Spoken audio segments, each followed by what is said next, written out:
red, white, and blue. America, I have seen, Dagan, the last several decades, absolutely fray and decline. When I saw those guys on the boats, on their knees, I mean, that says a picture about America that I haven't seen ever before. He's woken up a group of people, Neil, that have gone ignored. And Donald Trump, to me, is the last hope for America. Woken up. This country has such potential. I love the country. You have to have heart. You have to take care of women's health issues. You have to take care of poor people that don't have, that they're never going to have a shot. And you have to take care of African American youth who have never been in a worse position than they are right now. We are standing up for America and for the American people. There's a group of people in America that feel like they've been ignored. I know that for a fact. They feel like this country has let them down, and the left has hijacked, and some of the right has hijacked our nation. So this is what Donald Trump answers to. It's not anger, it's love of country. And they've all of the media is getting it wrong. You can't let the critics and the naysayers get in the way of your dreams. Adversity makes you stronger. Don't give in, don't back down, and never stop doing what you know is right. Nothing worth doing ever came easy. And the more righteous your fight, the more opposition that you will face. The people build.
Getting a good picture, everybody, so we look nice and handsome and thin. Beautiful.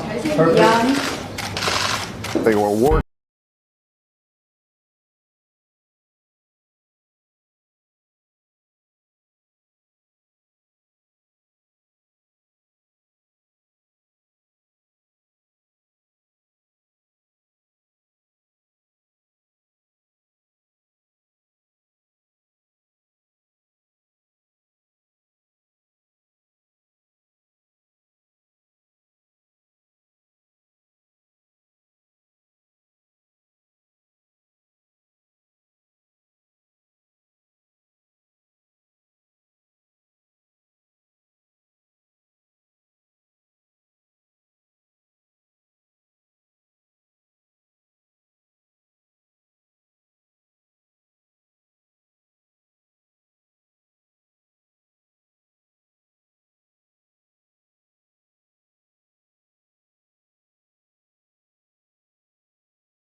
Socialism in our country. America was founded on liberty and independence, and not government coercion, domination, and control. We are born free, and we will stay free. America will never be a socialist country, but we must reject the politics of revenge, resistance, and retribution, and embrace the boundless potential. We must choose between greatness or gridlock, results or resistance. vision or vengeance, incredible progress or pointless destruction. Tonight, I ask you to choose greatness. I am asking all citizens to embrace this renewal of the American spirit. Seize this moment, believe in yourselves, believe in your future, and believe once more in America. I will fight for you with every breath in my body, and I will never, ever let you down. The forgotten man and the forgotten woman. You're not forgotten anymore.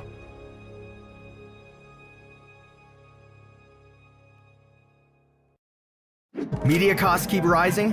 It's time to... Good evening, everyone. How is everybody doing? I don't know about you, but that brought me to tears. How's everybody doing tonight? Huh?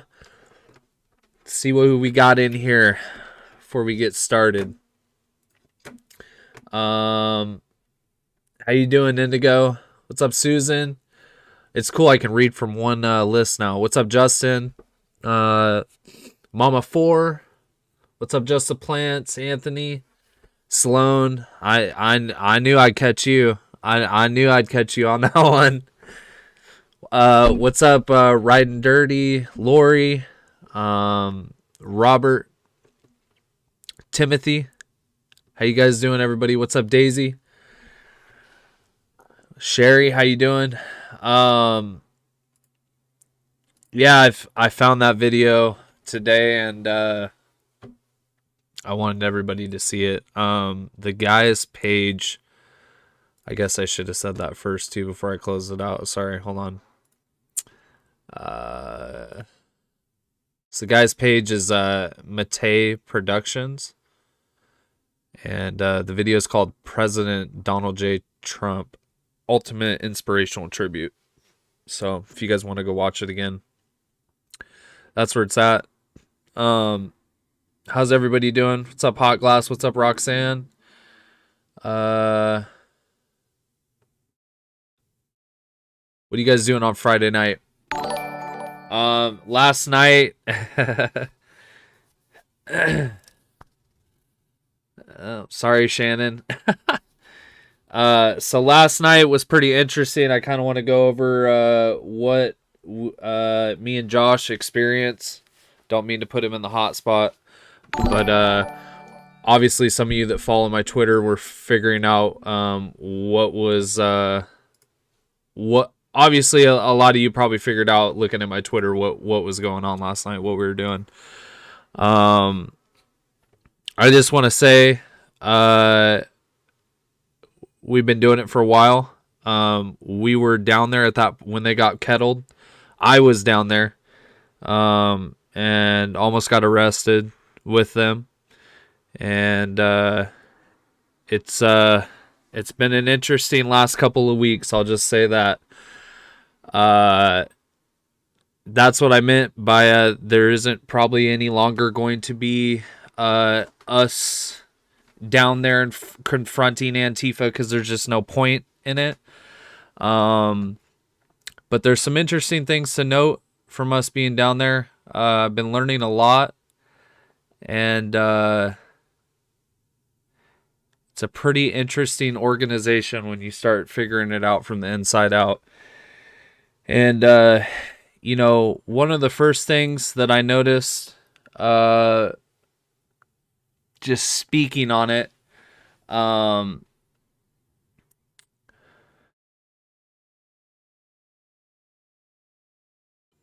when they were down there in front of the courthouse, I think it was about 2 weeks ago, and they had, you know, a good 400 people out there or whatever.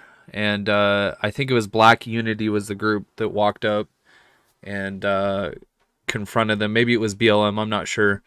And they walked up and they ultimately, what the conversation was, what it boiled down to was basically stop using Black Lives Matter, Black Lives in general, black anguish, black pain, black suffering. Stop using that to bust out your windows, destroy property, and generally just show your anger towards people that have no control over what is happening in the system. And you saw this on multiple streams, and you know, I'll be completely honest with you. I was kind of shook from that. And it was really interesting to see right afterwards, Antifa gets on all their Twitters and they're instantly, a lot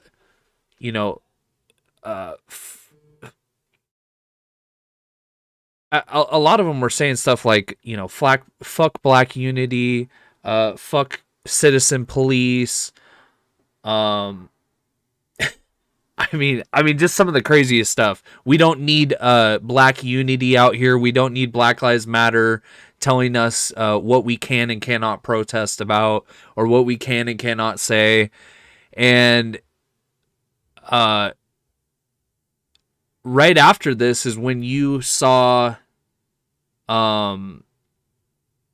their whole organization kind of like reform and like change. They slowed down. They weren't going out, they didn't really have a plan for a couple days. They were kind of shook up from that.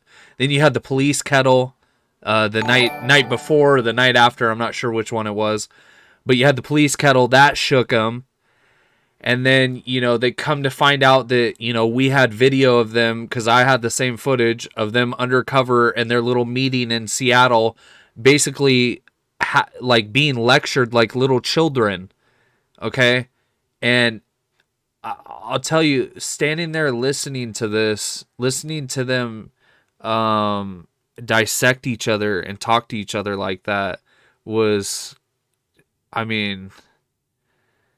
it just really makes you realize like how crazy these people really are. And I don't think they realize to the extent of what's going on and what's and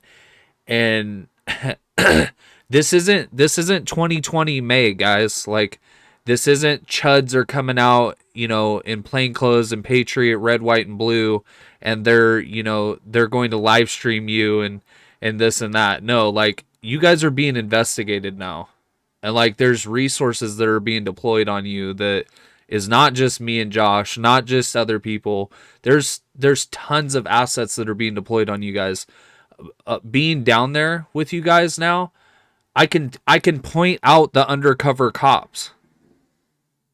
Like, I don't know if that's a good thing, but I can point them out. Like, it's like, hearing some of the words that come out of these people's mouths is just crazy. One thing to note though, last night when I was down there, I saw something that I haven't seen quite yet, and I was really quite impressed, honestly. We were down there and they're marching around. They get in front of the Seattle police precinct, and they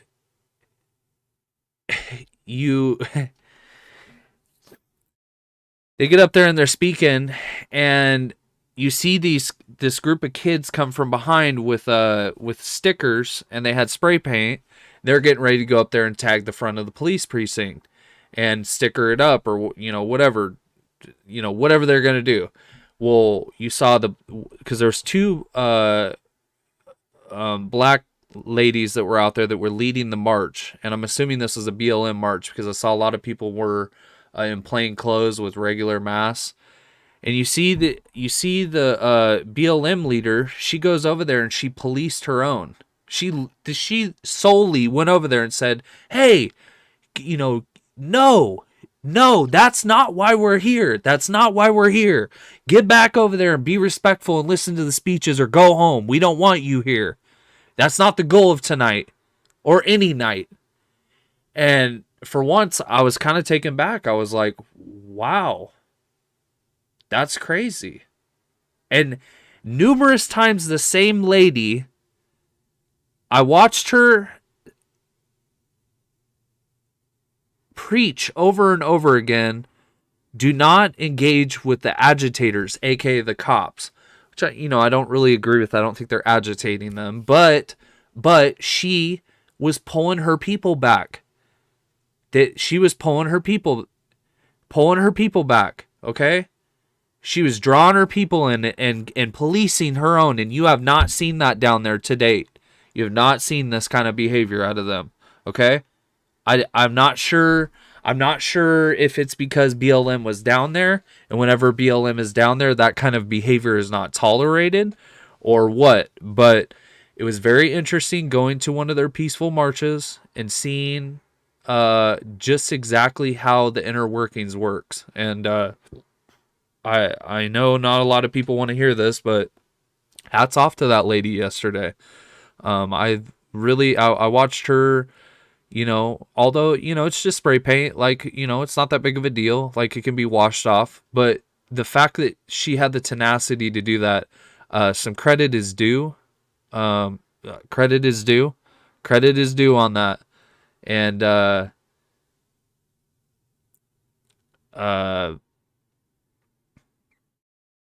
understand that's not going to happen every time. And I understand that that's just one person and one group of people. But the fact that happened was really, it was really cool to see that. It was really cool to see that. Obviously the optics are really bad right now for them. And I understand like they're probably trying to make up for that. But the fact that, you're seeing, you saw BLM and Black Unity go out and denounce them in Portland. You seen this, or I seen it last night where they're policing their own, and there was a good amount of people out there. There's 250 people that marched last night in Seattle. And so, it's good to see, guys. Like, it's good to see the change, they have, this is where we're at, I know not everybody agrees with what they're doing or what their message is. I understand. Not everybody, is a BLM sympathizer. I understand. And that's okay. And you don't have to be. But you have to understand that these people have a First Amendment right. And what they're... before it gets violent, when they're only speaking and...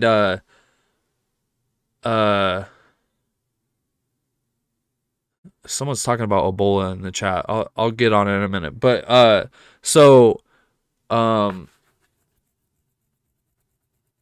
when you see this kind of behavior where they're policing their own and, they actually have, their message, which is kind of off last night, whatever, it's their shit. It's their shit. I'm not going to hate. It's their shit. I'm not there to be a police officer. I'm not there to, whatever. You do your thing. You got your thing. I got my thing. We got our views. It's different. That's okay. But that's what I'm here to say is there's no reason in me being out there unless they're breaking shit. You know what I mean? There's just no reason, because that's why they show up to our events, is because we're at their events. You see what I'm saying? So it's kind of like a counteractment. And like a lot of the times when we would show up to their things, it would get violent, just as when they show up to ours, it gets violent.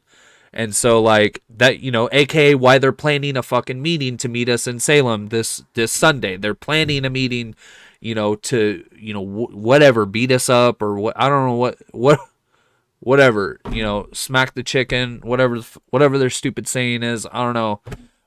Smash the fash, smash the chicken, choke the donkey, whatever it is, whatever. I don't care.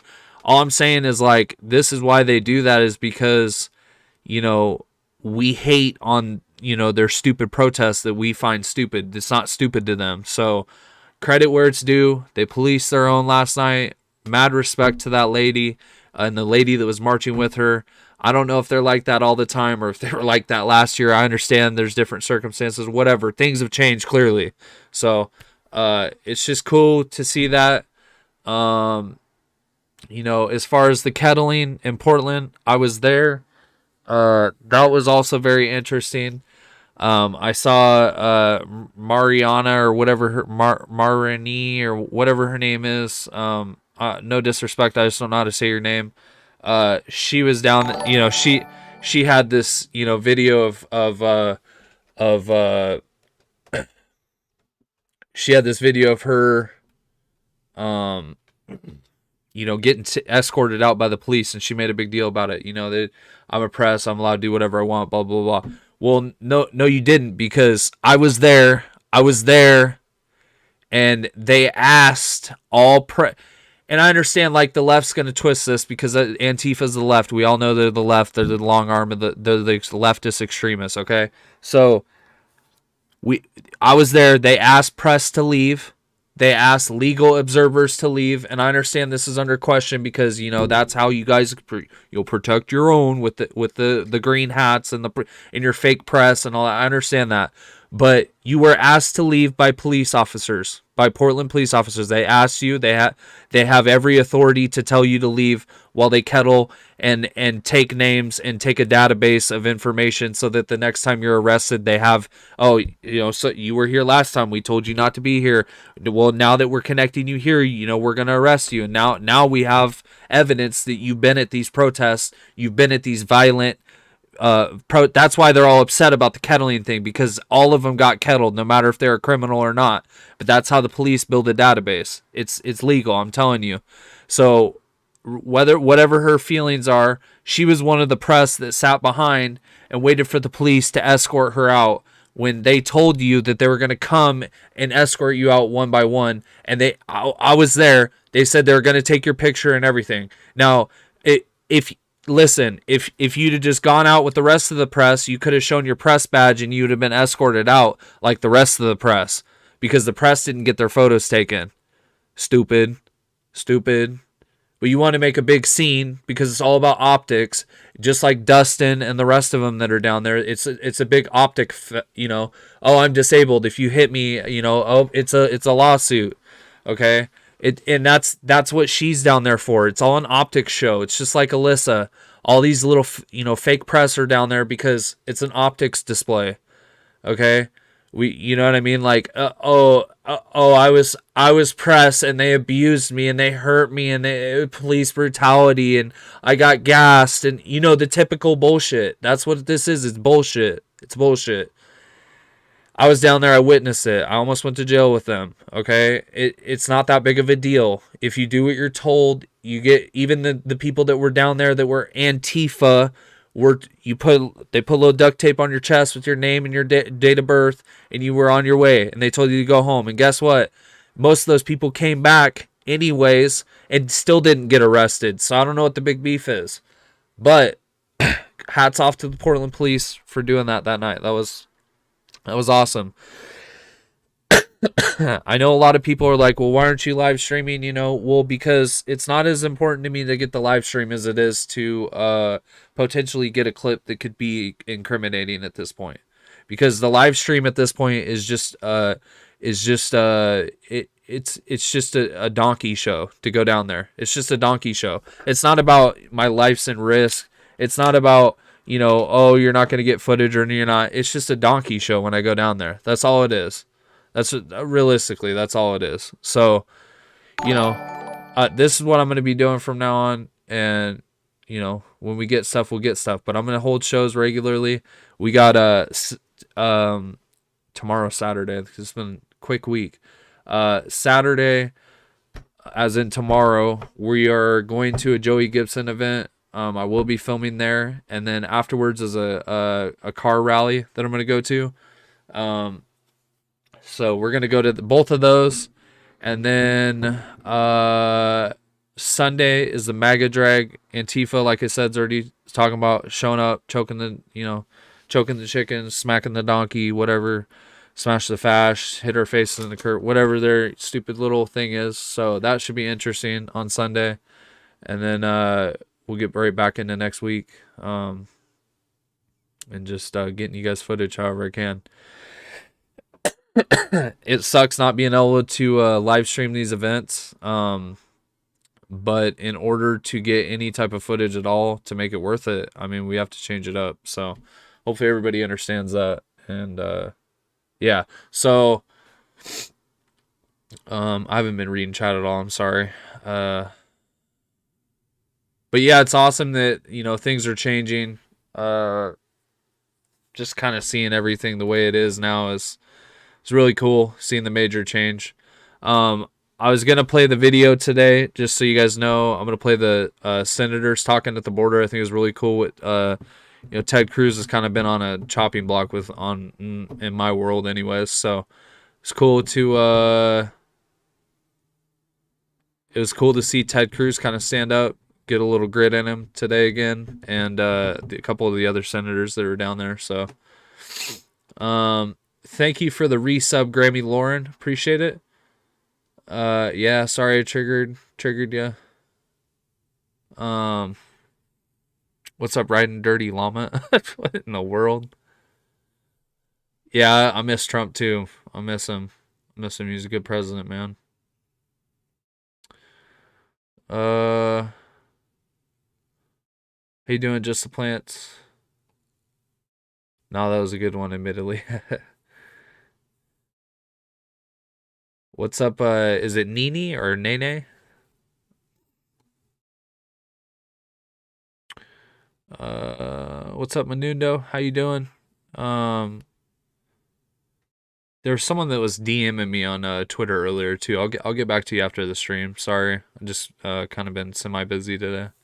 Not really. I kind of slept late because I was up late, but yes, I'm going to the Freedom Rally on Sunday. That's what I'm talking about. That's the MAGA Drag Freedom Rally, whatever. This has multiple names, going from Sandy to Salem. Yeah, they definitely are changing their rhetoric since they've been infiltrated, that's for sure. They're definitely changing their tactics too, with the whole washing the windows and just kind of, I don't know, they're playing games. What's up, Freedom Flashpoint? How you doing? Oh, is that actually Freedom Flashpoint? What's up, brother? How you doing?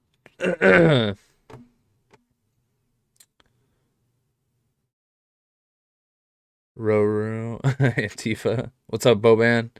Catan, how you doing? They are done. Yeah, I mean, they're not done. They're not done, guys. They're not done. Don't misunderstand me. They're not defeated. It's not over. They're just they're renewing their tactics because they have to. And I wouldn't be surprised if they start vetting people and making a more organized group of people to go down there and having certain roles and stuff. I mean, they've been outsmarted, and they're definitely rethinking how they're going to go down there from now on. And it's not a joke. Me and Josh are not down there as a joke. We're not playing around. It's no more your little pissy games, Antifa. So we're looking for you guys. Hold on. All right, that's probably good. All right.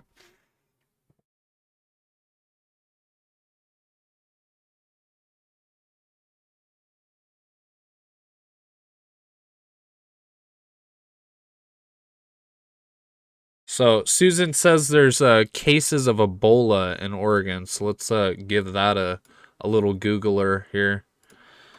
I don't know why it doesn't have a Google search that pops up for me.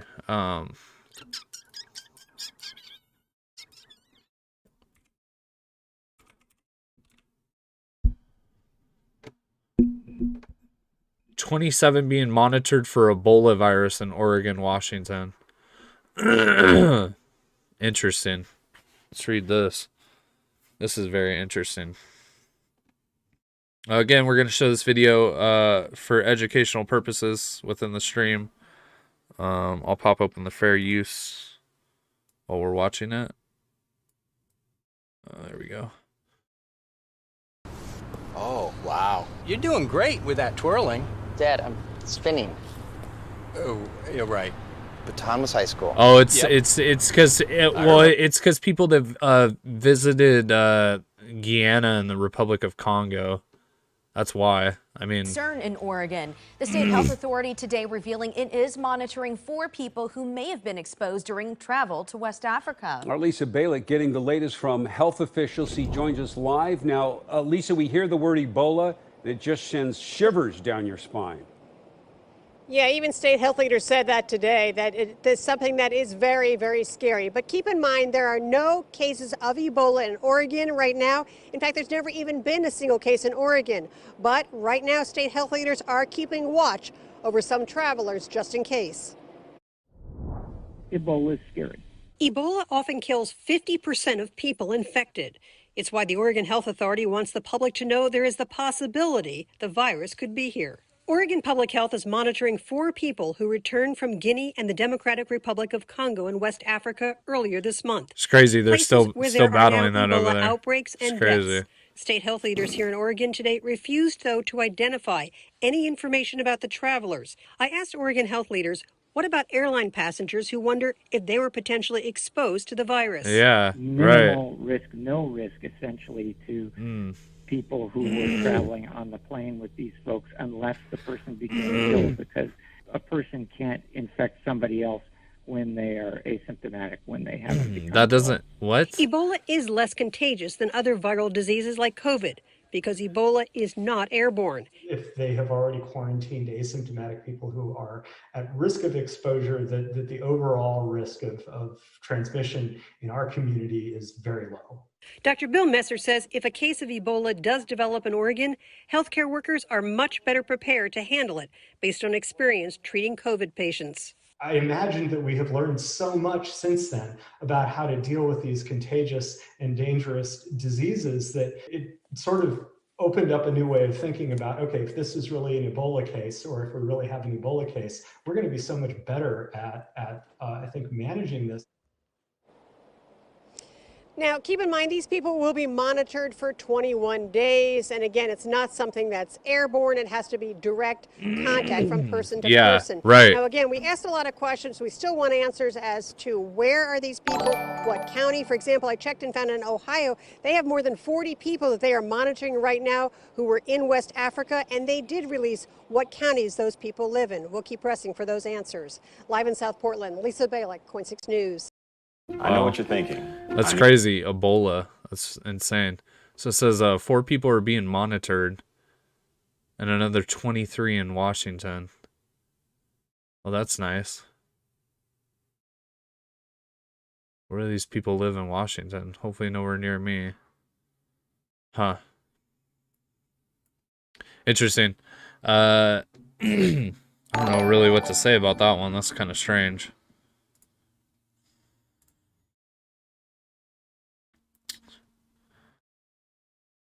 Was she a big lady? No, she wasn't a big lady. She was, I don't know, medium build, I guess. Oh. What are you guys talking about?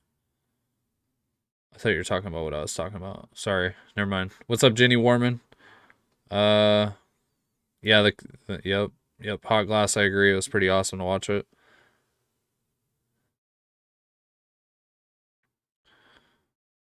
What's up, JJ? How you doing, buddy? What's up, James?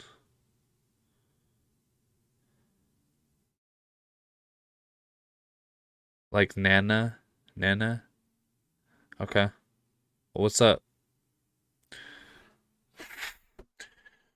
Yeah, I'm down to link soon. Where Freedom Flashpoint, where are you out of?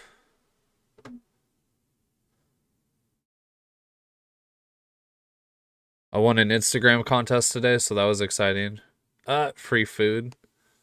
That's cool.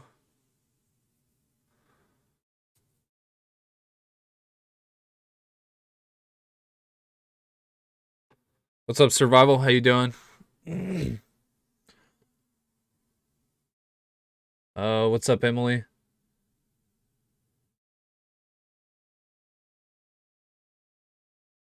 Yeah, I appreciate you being in here. Yeah, I mean, we're just at this point, just trying to attain anything we can at this point, as much information as we can gather. So yeah, we appreciate the support, man. You need to watch my last tweet to you, Jake. Okay, I'll check it out. That's exactly what we need, a little dash of Ebola, because it wasn't spicy enough in the Pacific Northwest, right?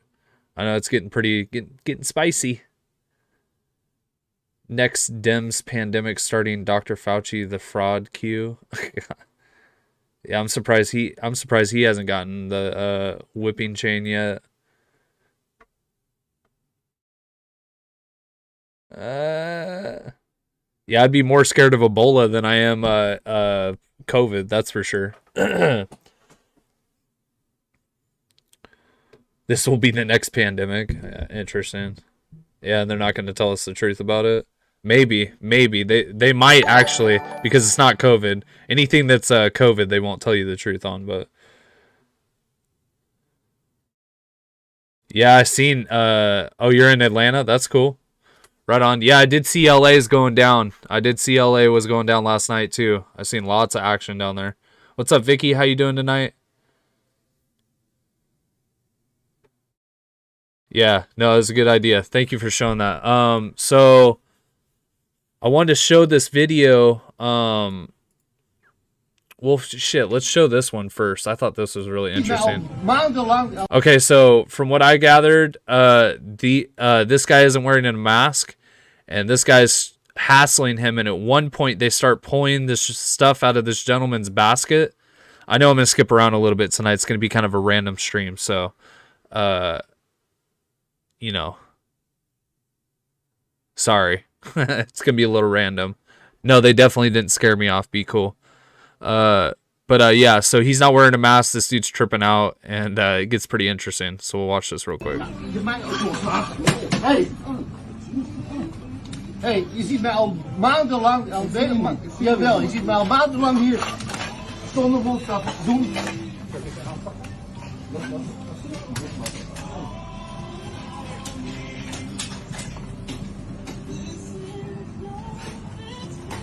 And this person's helping him. That's how bad it's gotten. He's stepping on his foot, too. Crazy. Like, what, dude? Hold on.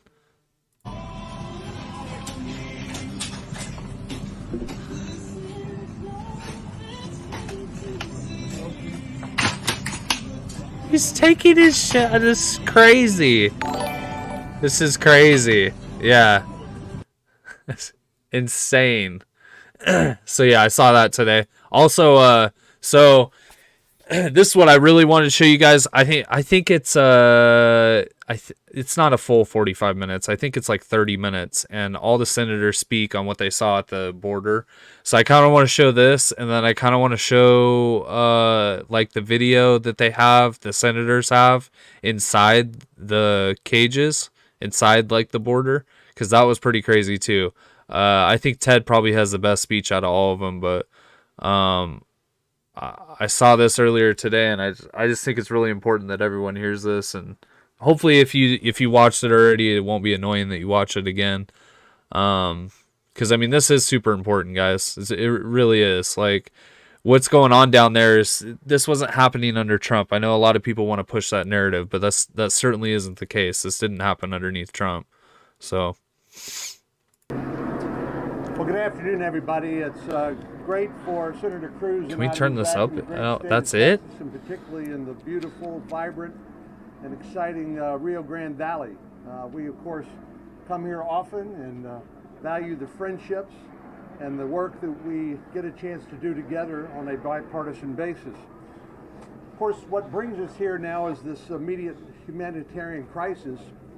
The Border Patrol and Health and Human Services, all the government officials tell us they are doing the best they can, but they're being overwhelmed by sheer numbers. And the smugglers and the cartels are doing this on purpose because they know getting paid by the head for as many people as they can get into the country, covering Border Patrol up with children to take care of, taking them off the front line presents an opportunity for them to smuggle drugs, methamphetamine, heroin, and fentanyl into the United States.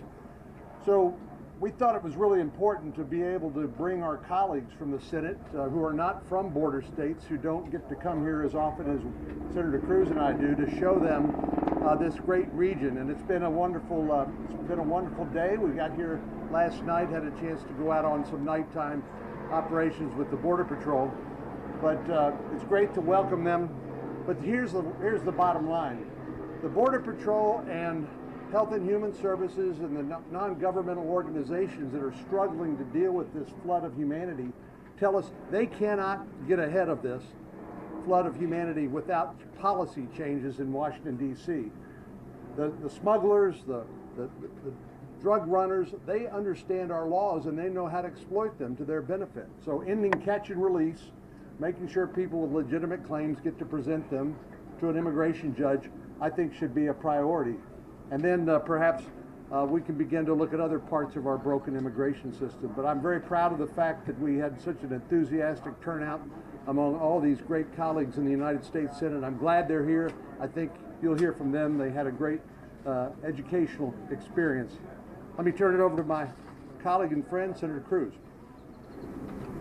Thank you, John. It is great to be back in the Rio Grande Valley.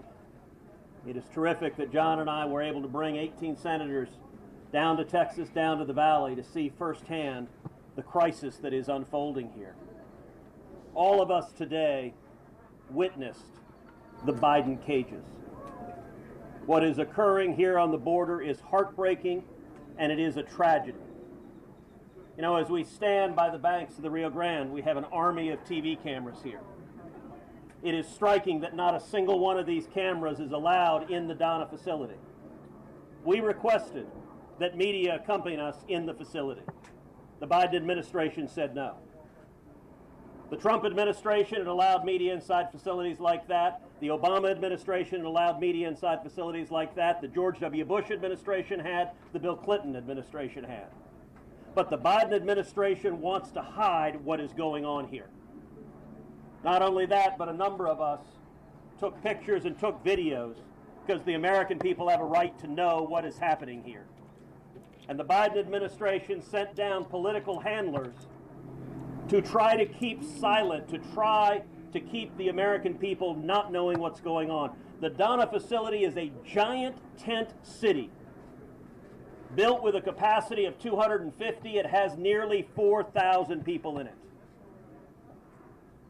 We saw cages after cages after cages of little girls, of little boys, lying side by side, touching each other, covered with reflective emergency blankets.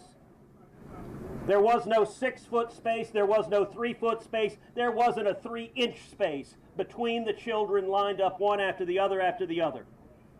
And children as young as infants. We saw playpens with infants and toddlers playing. We also saw a group of children who just today tested positive for COVID-19. The Donna facility alone reports roughly 10% of the individuals being held there are testing positive for COVID-19. Rates dramatically higher than the U.S. population, and the Biden administration is taking people who are testing positive for COVID-19 and locking them in cages side by side. This is inhumane, it is wrong, and it is the direct consequence of policy decisions by the Biden administration to stop building the wall, to return to catch and release, and to end the stay in Mexico policy. A number of us are releasing those photographs and releasing those videos. How you doing, Jackie? To see what's happening here. This. How you doing, Jackie? Thank you for being here. It is a tragedy, and it is a man-made crisis. This was avoidable. This was preventable. And regardless of your party, Republican or Democrat, you should look at what's going on here and say enough is enough. This must stop. John. Thanks, Ted. Well, I want to thank Ted and John for making this trip available to the rest of us. It was incredibly informative, incredibly instructive, very sobering, and as Ted said, I think really preventable. This shouldn't have happened, and I think one of the lessons we learned is that if you don't build it, they will come. When you don't finish the job and secure the border, you're inviting people into this country. And many of the changes made by the current administration, they were forewarned that this would happen. They were told in advance, this was predictable, that you were going to have thousands of people flooding across the border. And the thing that's probably most concerning, and I say this with all due respect to our Border Patrol folks, is that they spend so much time just taking care of people who come here illegally. They can't stop the bad people, the smugglers, the drug smugglers, the human traffickers. And when you're devoting as much time as they are to taking care and supervising and trying to keep safe all those people who are sitting in these facilities down here, it really is a sad day. We need a change in our policy. I am grateful to the Border Patrol for just the tremendous job that they do. I'm sure it seems like a very thankless job even on a good day, and there aren't many good days when you have thousands of people coming across the border. But we appreciate their work. They're trying to keep our country safe and secure. We need to help them by putting good policies in place and getting away from these failed policies that have been implemented by the Biden administration and that are leading to this crisis on our border. Thanks. We learned from the Border Patrol that they were asked a long time before the inauguration of the new president their advice on how to handle situations at the borders. We're told that they were advised more than once not to change the Remain in Mexico policy. They didn't take that advice, so we have a crisis at the border because this administration wouldn't listen to the people that had tens and tens and tens of years of experience with the problems here at the border. So this crisis is because this administration would not listen to good advice. And it's become a national security problem, a law enforcement problem, a humanitarian problem,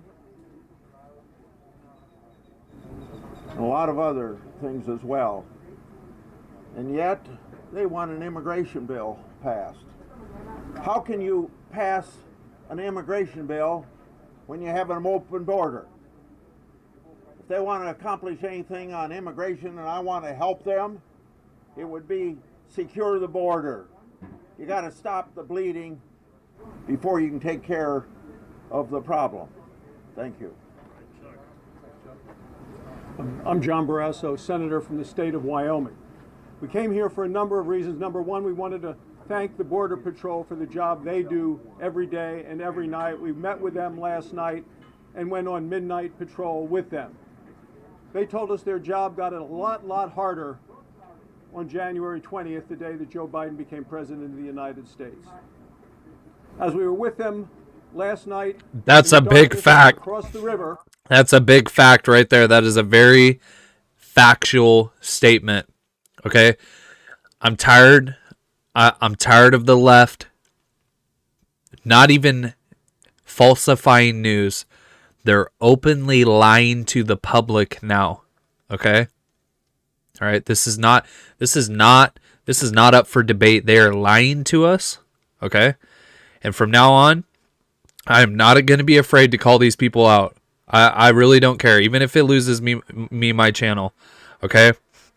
The other night I talked about the World Health Organization, okay, and I said some stuff in my stream, okay, that YouTube didn't like and they took it down, okay? They may be able to keep me from speaking the truth about some things that are going on, but they're not going to hold out. They're not going to hold me back from telling the truth about this kind of stuff. This is so. You do not need a degree to know what's going on down there. Okay, this was not happening under Trump. It was happening under Obama. Trump stopped it. Okay, this literally happened because Biden came in and ended deportations. Biden came in and he made policy changes that completely reversed the Trump era policies and went right back to the Obama era policies. This is literally what's going on. And I'm astonished that the American people are allowing this to go on. I'm astonished. I'm astonished that they even voted for the 80 million quote-unquote people. Let's just say 60 million voted for him. I can't believe even that many people voted for him. It's mind-blowing. We could see the traffickers and the coyotes and the smugglers on the other side of the river with their bright lights, almost as bright as that television light right there. And they were taunting our border agents, saying, "You cannot stop us now." That's what our agents are up against as a result of the policies of the Biden administration. Today we went to the Donna facility. And what we saw were young people crammed in like sardines, something none of us would want for any of our own children. And as we tried and did video what was happening there to share with the country and the world, the Biden administration censors tried to stop us. Yesterday, President Biden held a press conference, and he said that the great majority of families who come here illegally are being sent back. That's not true. And that's a false statement. That is the problem right now. These people are lying to us, you guys. It's just like Antifa. It literally reminds me of Antifa.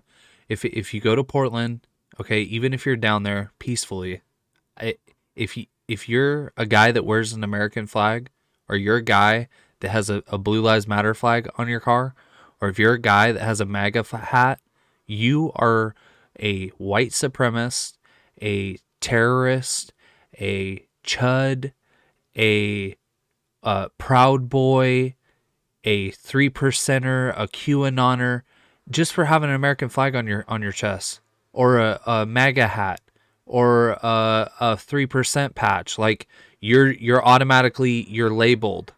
It's incredible, and that's what the left's doing with the border right now. They're like, no, this isn't happening.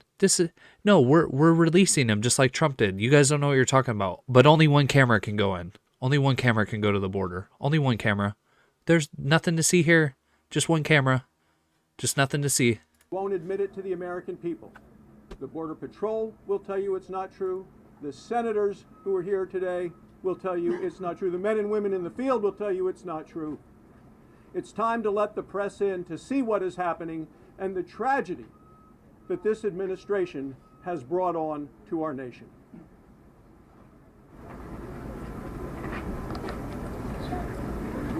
Mike Braun from Indiana, hundreds of miles away. We see all this on our own TV sets back home, and there's no substitute for being here. This was an unforced error on the part of the Biden administration, and when you look at what underpins it, it's that caustic political environment we've got that if... When I'm talking, I'm referring to Biden, but let's just say Biden's administration in general. Okay, I'm not even going to mention names. We don't even need to. We'll just call it his administration in general. They're in denial 100%. Okay, they're blaming Trump for the issue at the border. They're blaming Trump for the issue at the border, you guys. What is going on? What dystopia do we live in? What? One side is doing it, and it happens to be going well. The other side wants to undo it. In that moment I'll take back, that I'll never forget, is what Senator Barrasso just talked about. To think that you got the brazen statement when we're there, when the Border Patrol is there at midnight, that they're going to keep coming and they're going to get the best of us. That is a sad situation, and I'm hoping that there's enough political will on the other. You guys, these are senators. Hot glass. This is Ted Cruz and other senators.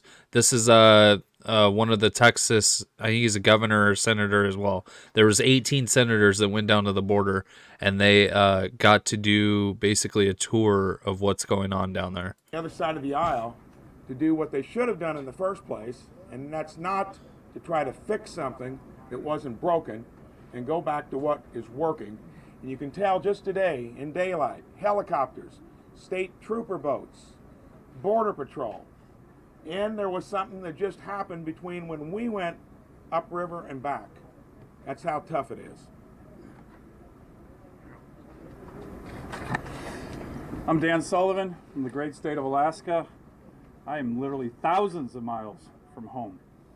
But this is important to my state for a whole host of reasons. The number one thing I've taken out of this trip, and I want to thank Ted Cruz and John Cornyn again, is the President of the United States and the Vice President of the United States need to do what we just did.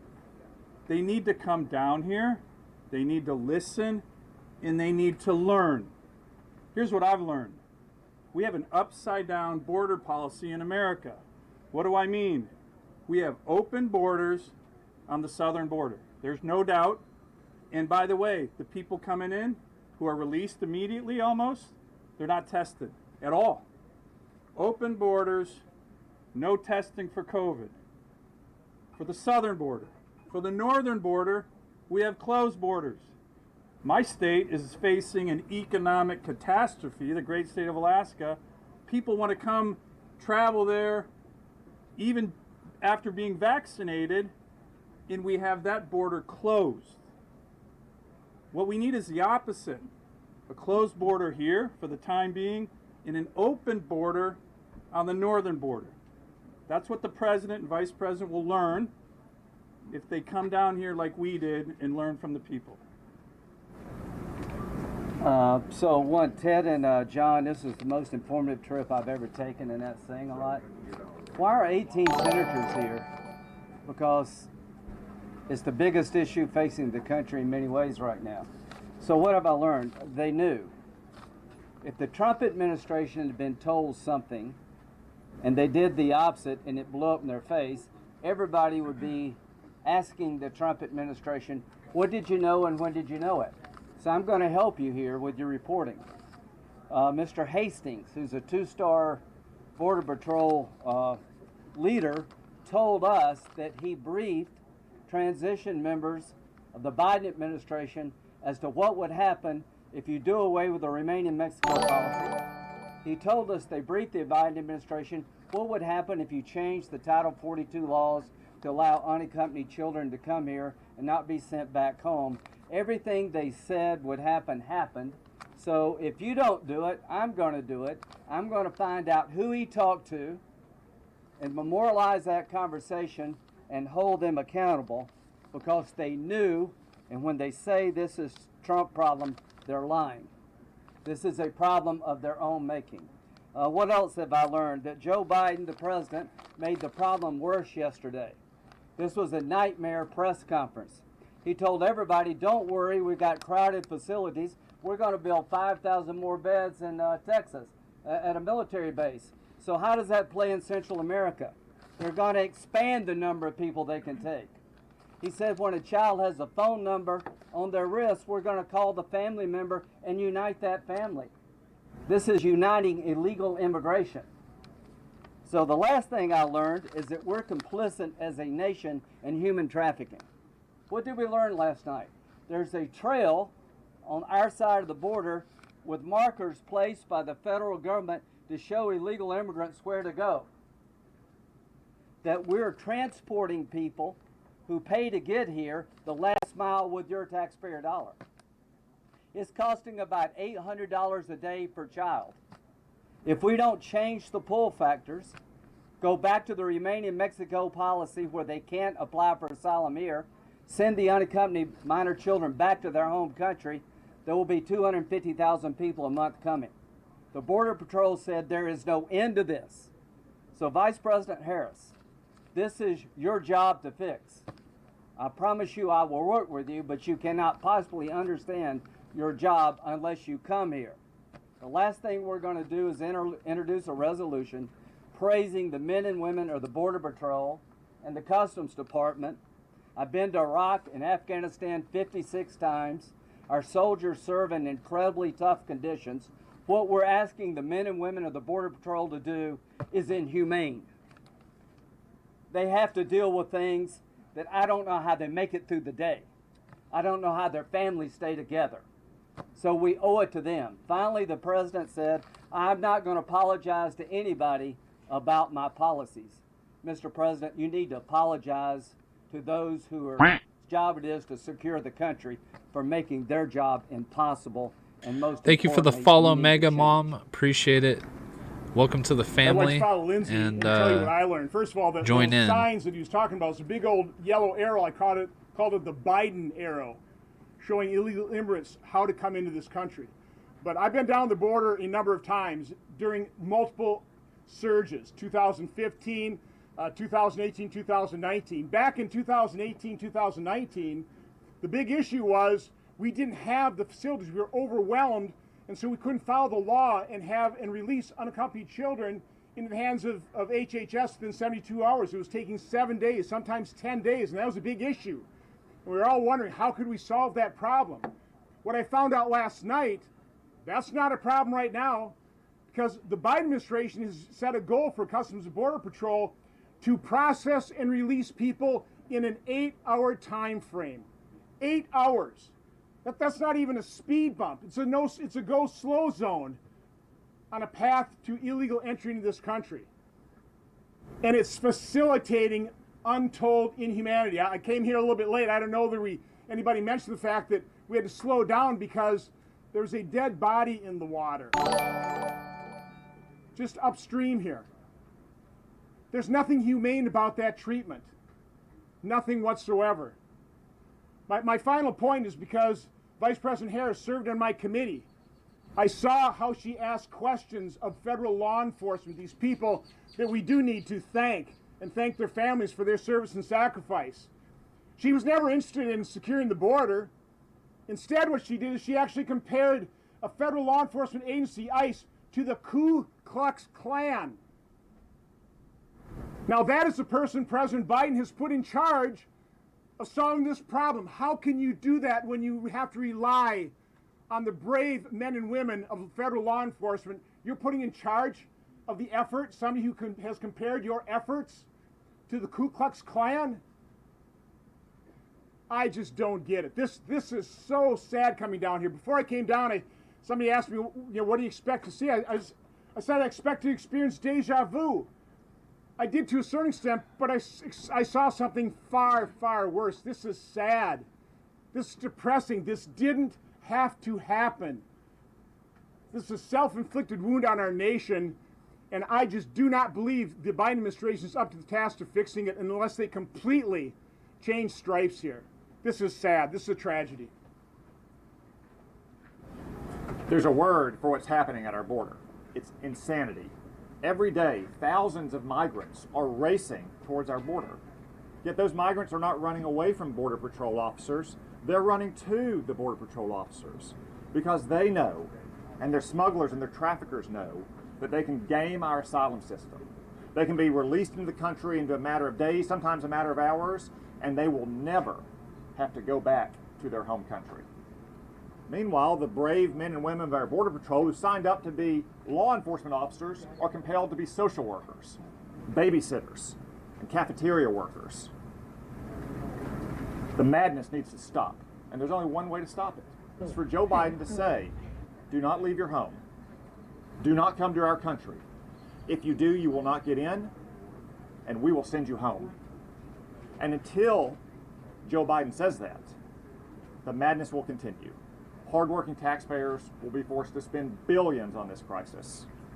Drugs will continue to flow into our country and devastate American families. Our borders will be wide open to potential terrorists. Madness has to stop. I'm John Hoven from North Dakota. What a difference between the northern border and the southern border. I want to thank John and Ted for bringing us down here. There's 18 senators here, and what we're trying to accomplish is we want the American people to understand what's going on here. We just want the American people to understand what's going on here, because if they do, they'll say, no, this has to stop right now. You have to change this right now.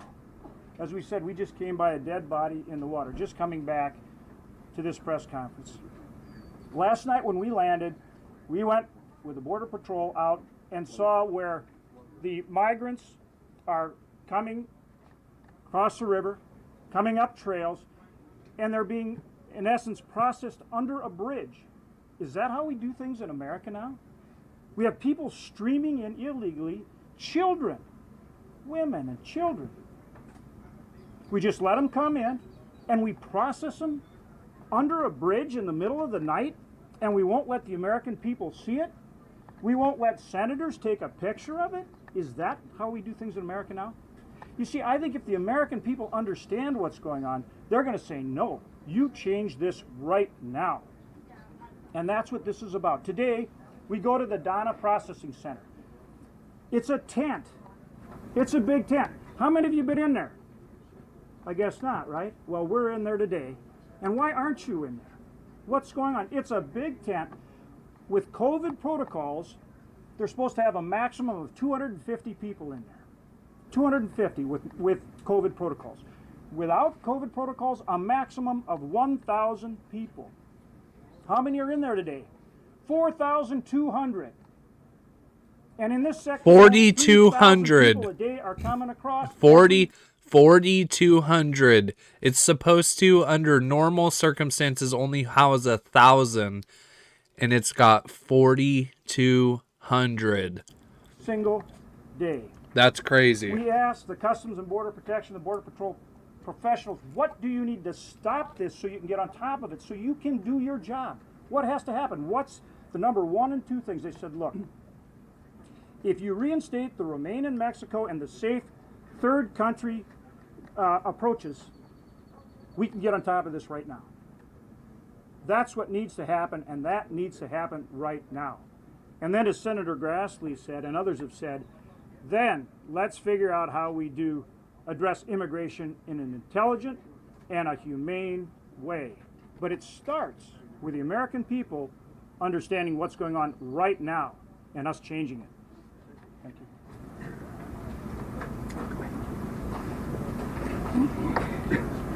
I'm Cindy Hyde Smith from Mississippi, and the men you see behind me, they're here to help us solve a problem. I'm here to help us solve a problem. We have talked to these Border Patrols, and they have told us how overwhelmed they are, how overcapacitated they are. These guys have a hard job, and you know, they were just beginning to get a little relief before these policies changed. They were just about to be able to say we've got a handle on most of this just before these policies changed. I'm a mother. I have a daughter. And after visiting where these kids are being kept that are close to my daughter's age, the stories we are hearing are beyond horrifying that's happening to these young girls. We have a job to do. We've got to go back to D.C. Not only do we have to save this border, we've got to save this country. Tom Tellis from North Carolina. A lot of my colleagues have covered the tragedy here. Can you imagine how any president or vice president, given the facts that we presented here, and these are facts, ladies and gentlemen, you can go out to our websites, and I hope that you will, and share this information with the American people. 2-year-old and 3-year-old children sitting alone at a bench unaccompanied. They called them playpens, but they were actually holding areas for little babies. I've got pictures. My colleagues have pictures. Go out there, report to the American people, and maybe the president will take notice. And the next time Vice President Harris is asked if she's coming to the border, instead of laughing and saying, not today, get down here, get informed, and recognize you've got a crisis and it's on you to fix it. And we stand ready to help. My name is Mike Lee. I'm a senator from Utah. I'm about 1,500 miles from home. But in a sense, I feel at home here. I spent 2 years living here as a young man in the early 1990s. I learned to love the Rio Grande Valley as if it were my own home, but in many ways, my heart is still here. I don't think I ever imagined back then, spending time as I did, hanging out in this very park, that one day I'd come back here as one of 18 U.S. senators, touring facilities along the U.S. border with this kind of misfortune, with this kind of deliberateness in bad public policy. We're a nation of laws. We're a nation of immigrants. We need to be both. We don't have to choose between one and the other. And in fact, we know from sad experience that if we cease to be either, we will cease to be both.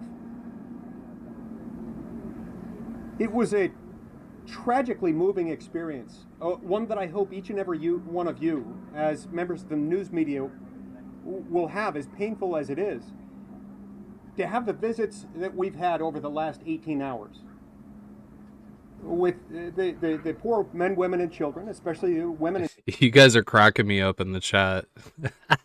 Not a Bane says, Cruz would run into a fire, Camel Toe would laugh manically at the fire, and by the time Joe figures out it's a fire, his drool had put it out.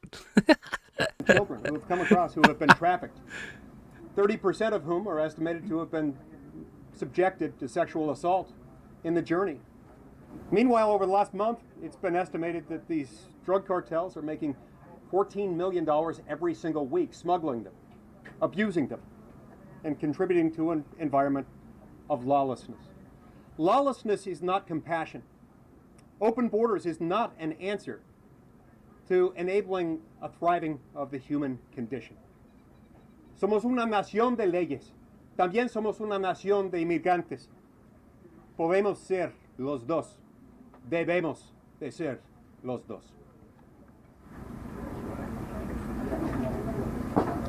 I'm Senator Steve Daines from Montana. You might ask, what's a Montanan doing here in the southern border? Well, I represent a state, a northern border state, that has a southern border crisis. What we haven't talked much about yet today in this press conference is what's going on with the drugs pouring across the southern border. It's a zero-sum game down here in terms of what's going on with our Border Patrol. They have a limited number of resources. In fact, we've deployed some of our northern border resources here to help out in the southern border.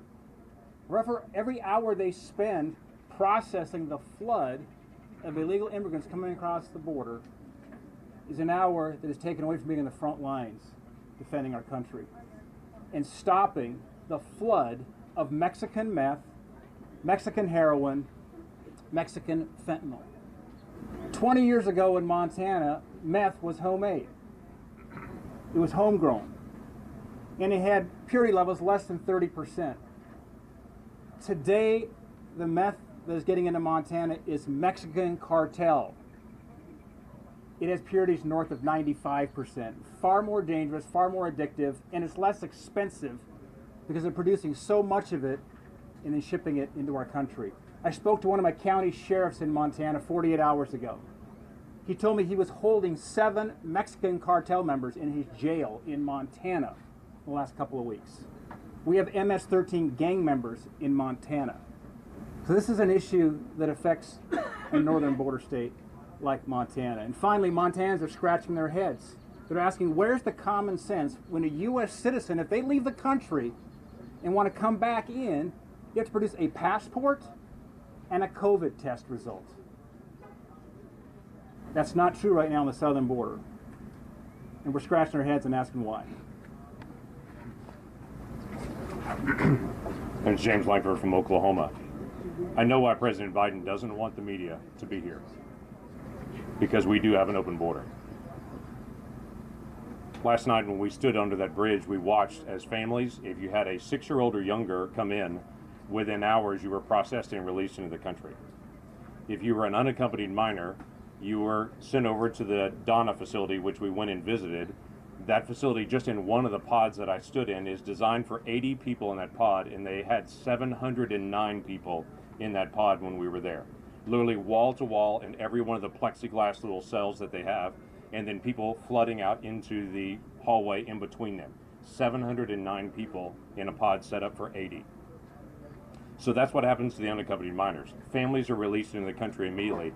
And for single adults that are crossing the border, here's the basic thing that's occurring, and everyone down here knows it, and so do the cartels. They'll release 100 or more adults to be able to go one direction, while 100 or more children and families go a different direction. They turn themselves in, which means Border Patrol has to move to that spot, leaving the rest of the border open for adults with criminal records and others to be able to come across. That is the definition of an open border. Removing the security from one area and making sure that people can cross in that area, and allowing 50% of our Border Patrol to have to be used to do input and data processing. To be able to come and see this wall under construction and to see what wall construction stopping really looks like. Open gates with no power on it, so farmers can't come back and forth.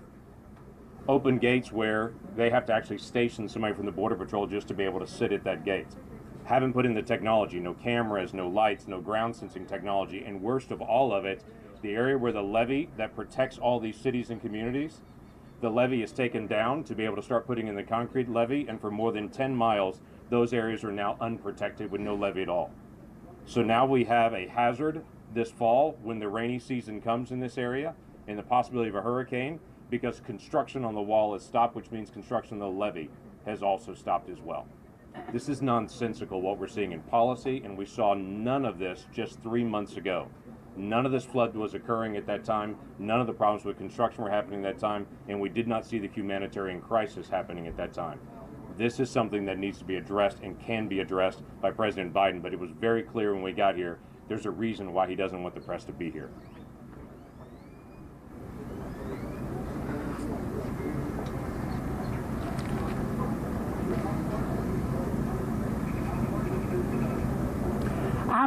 I'm sorry that they won't allow you to see what we saw. I'm not sure there are words in English to describe it. If you talk to the Border Patrol agents, those women and men will tell you that what President Biden is doing is bone deep down to the marrow stupid. They want to go back to the border practices and the border security that existed on the day that President Biden was inaugurated. Now, President Biden and Vice President Harris need to come down here. I don't mean any disrespect, and I'm not trying to tell them how to do their jobs, but they need to come down here. Because it became clear to me today that there are either one or two things going on here. Either President Biden believes in open borders. You do, after all, have to watch what politicians do, not what they say.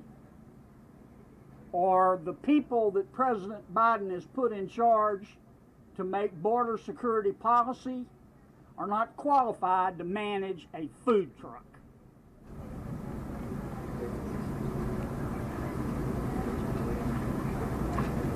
Thank you very much.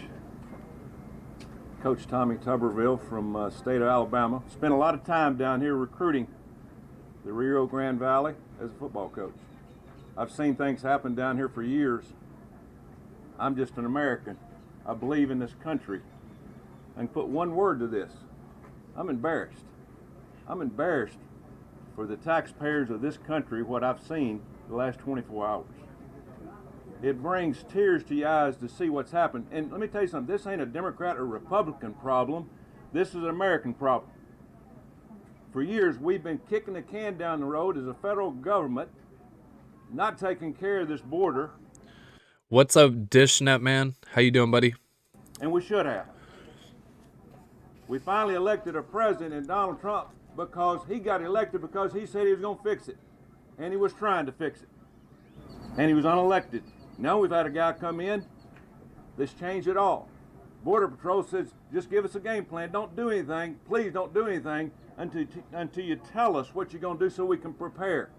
They didn't give them any preparation. They changed it. And what a mess. What a complete mess.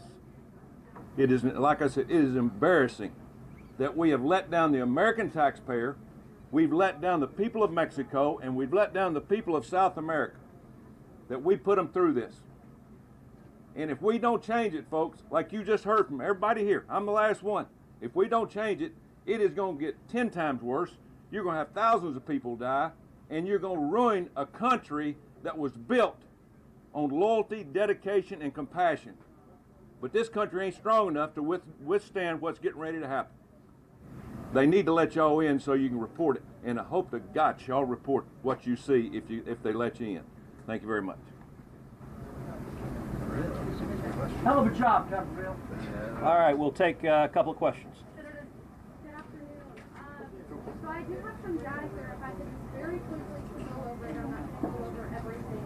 But in fiscal year 2019 in May, the Southwest border migration apprehensions, according to Customs and Border Protection, were more than 144,000. Again, that's fiscal year 2019, and I do have it pulled up right here. That's exponentially higher than fiscal year 2014, 15, and so on. So my question is was it a crisis in 2019, and is there truly? So it was a crisis in 2019, and President Trump tried very hard to solve it. He tried to work with Congress. He tried to work in a bipartisan manner. A number of us here were working very closely with President Trump to solve it. There was a court decision called the Flores decision that was mandating the release of children and family units, which was in turn serving as a magnet for bringing more and more children, putting them in harm's way, causing them to be abused, sexually abused, and physically abused. What's up, Gigi? How you doing? President Trump tried to work with Congress to fix it, and congressional Democrats had zero interest in fixing it. They said they would not work to do anything. And I'll tell you what turned it around in 2019 is the president negotiated a deal, the Remain in Mexico policy, with the government of Mexico. It was a landmark deal that provided that when people came illegally from Central America through Mexico and they applied for asylum in the United States, that they would remain in Mexico while the matter was proceeding. And that caused the numbers to drop and drop dramatically. Last year, we had the lowest level of illegal immigration in 45 years. It worked. The policies were working. And what did Joe Biden do? He came in and immediately tore up this international agreement with the government of Mexico. And he has caused, last month, we had 100,000 people intercepted illegally coming into this country. This month, we're on path to have 140,000 people intercepted. There are 15,000 children in custody right now, and those numbers are rising, and they are rising because of the Biden administration's mistakes. We got time for 2 more questions. For decades, Republicans have blocked any effort at meaningful, comprehensive reform on immigration. For decades, all of them. People aren't going to want to stop coming to this country. They clearly do. Quite rightly, everyone here is proud that America is a nation of immigrants. So what are you going to do to solve this challenge long term? Well, the premise of your question isn't right. We are a nation of immigrants. That is absolutely right. My father came to America from Cuba in 1957. He was 18 and he couldn't speak English. He had $100 in his underwear. We're a nation that is built by people coming here seeking freedom. And there's no nation on earth that is more generous, more welcoming to immigrants than the United States of America. But there's a right way to come. The right way to come is legally, following the rules, following the rule of law, coming here legally. The wrong way to come is putting children in the custody of human traffickers. These are vicious transnational criminals. As several folks told you, we just saw a dead body floating on the Rio Grande coming by of someone who died, crossing, no doubt, with a trafficker. This is inhumane, what is going on, and the Democrats have made decisions. Joe Biden and the Biden administration have made decisions that are causing these people to suffer, and to do this in a pandemic is particularly irresponsible. In Harlingen, the illegal immigrants being released are testing positive for COVID-19 at a rate 7 times higher than the U.S. Bingo! Bingo! There it is. There it is. Just very Mic quickly, drop. Instead of asking a Republican or a Democrat, why don't you ask the people in charge of policing the border what the problem is? Rather than making a political statement and a question, why don't you walk right over there and ask the guy, what the hell happened? We got a chart. I'll give it to you. This was June right here. See this spike? It was big. What did Trump do? He told Mexico, we're going to put tariffs on all your products unless you allow us to have asylum seekers stay in Mexico. What happened? It went down to a 45-year low because nobody's going to pay $20,000 to come to Mexico and wait for 4 years. The day the first plane load of kids went back to Central America, the unaccompanied minor problem went to a 45-year low. So why don't you do your job as a reporter and ask the professionals what the hell has happened in the last couple of months? Let's go. Let's go, Lindsey Graham. If you do what you're planning. Let's go, Lindsey Graham. The border, they were right. I want to know who they told. It's as loud as it goes, and I want guys. those people to be held accountable. It's I'm as not loud gonna as it put this goes. up. I voted It's for all the every way up. comprehensive immigration bill that's ever come out of the United States Senate. It is impossible for me to sit down with Dick Durbin and negotiate any solution to people already here, because if you legalize one person until you fix this problem, you're going to have a human tsunami. It will be another signal there, come to America, welcome. Don't ask us, we're politicians. Ask these people over here what has happened, why have they lost control of the border, and they will tell you. Senator Cruz, I have a question for Senator Tillis and Senator Johnson about the trip really briefly. Go for it. Good. All right, Senator Johnson, Biden's transition team alleged the Trump admin delayed action on the migrant surge for months, even though it was warned about the problem with DHS and HHS. Johnson was the previous as chair of the Senate Homeland Security Committee, did he hear about this warning, and should Trump not assume some responsibility for the crisis? I missed the first part of your question. Sure. Biden's transition team alleged the Trump admin delayed months, even though it was warned. So my question is, did he Lindsay, hear give me about my this- graph. Did he hear about this warning, and should Trump not assume some responsibility for the crisis? Why don't you ask the people who did the briefing? Yeah, so let me, Why first of don't all, you ask the I vote? really don't even understand the premise of your question. I've been working on this chart for a couple of years. It shows cause and effect. I will send it to all of your offices. And again, the fact of the matter is yes, there's a huge surge for a number of reasons. Deferred action on childhood arrivals. You had the Flores reinterpretation where it applied to not only unaccompanied children, but accompanied children. There are a number of things that caused this crisis, and then President Trump and his administration fixed the problem. That's the point we're trying to make. And rather than following those policies where we basically had this under control so we could take the next step, we were controlling the border, we could finish the fence. We were so close to taking that first step of having secure borders so we could address comprehensive immigration reform. Instead, President Biden ignored the advice of professionals, blew up all of these reforms, and now we've got this crisis, which is far worse today than it was even in 2019. We've had a day of over 6,000 people. 6,000 people. That's more than a caravan. That's a large caravan per day. 6,000 in How do one you day. handle that? That's crazy. Put yourself in the men and women's shoes here that have to deal with this. How do you handle 6,000 people a day? Come on, it's a crisis. Hold up a second. You can finish. Hold up. Is it now time to pursue a more comprehensive? I know you're co-sponsoring the Secure and Protect Act. If you think we should do a more comprehensive immigration reform, Well, absolutely, but the table stakes are here, exactly what Lindsay said. The reason that President Trump did have a crisis, to the first question asked, created by a court decision, he fixed it. Well, we just had a meeting just last week with Democrat members. Lindsay and I were there and other members. And we said, if you want to talk about immigration reform, we're prepared to. We have a crisis at the border. We have to understand, again, listening to what the folks on the ground are telling us and making sure that we have policies that secure this border. You cannot possibly have a credible immigration reform proposal in Congress until you fix this crisis down here. Thank you all. Senator, hold on a sec. Senator Cruz and I are enormously grateful to all of our colleagues who came down here with us about 18 hours ago, and you've heard their remarks and answered your questions. Many of them have to catch an airplane to leave, but some of them may be able to hang around, so you might be able to catch them on a one-to-one basis. But thank you all for coming. Appreciate it. thank you, press. Yeah, no.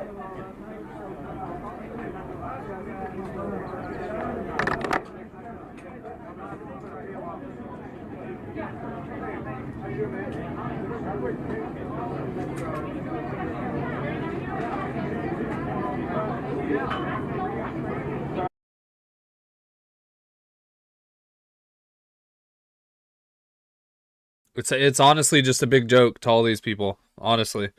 I mean, I know the senators are down there and they're trying, but you can tell by the media's paparazzi-esque type questions, they're seeking, that one famous question, that gets them the big headline for the night. It's just so stupid, man. Like, can't even call it how it is. I mean, it's a border crisis. We should be handling it much differently.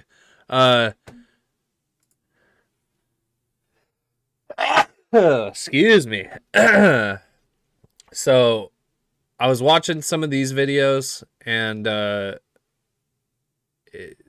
it's just mind-boggling. I mean, there's literally lines of hundreds of these protesters. I'm used to saying fucking Antifa and BLM. There's literally lines of immigrants that are getting lined up, and he said in one of these videos, this is Richie McGinnis. he said in one of these videos that there was 12 Border Patrol agents that were processing over 200 of these people. It's crazy. It's mind-blowing.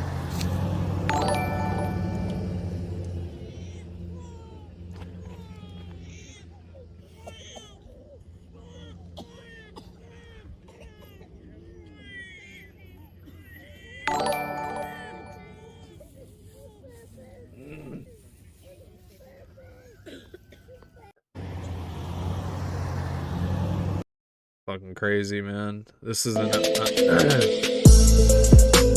this is that over the top view, aerial footage of the facility that they toured. There's over 4,000 people sitting in this this facility right now.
Wow. Crazy. It's crazy right now. There's literally another group showing up. Policía está ahí.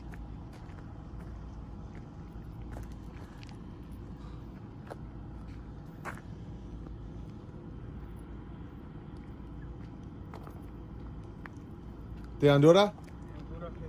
¿Sí? ¿Hay más? ¿Hay más? ¿Solo 4? No, ya vienen más. Sí, ok.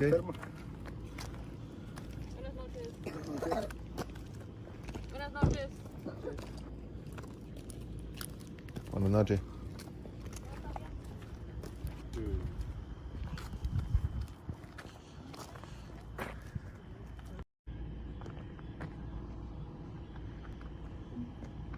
Policía está ahí. Growing, people literally just popping out of the bushes right over here. Right before our eyes, the group went from 15 to 20 to a heck of a lot more. And the size of the group just keeps growing. People in the last 45 minutes we've been here, about 3 dozen people have showed up. And as the police go to handle the... Hold on. Got these as well.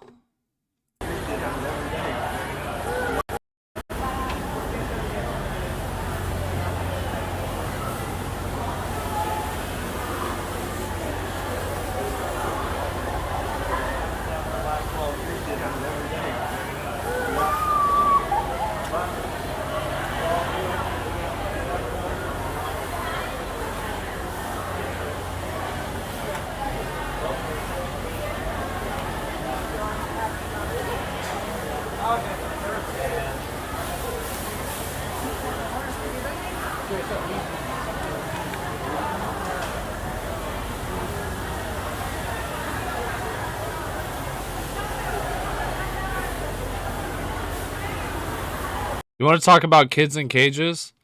You want to talk about kids in cages? Let's talk about kids in cages, guys. This is a direct result of the Biden administration and its policies it's enacted in the last 40 days. Not even the last 50 days that he's been president. The last 40 days, policies that he's enacted, I actually think we're up to 60 now, are directly responsible for what you're seeing here, folks.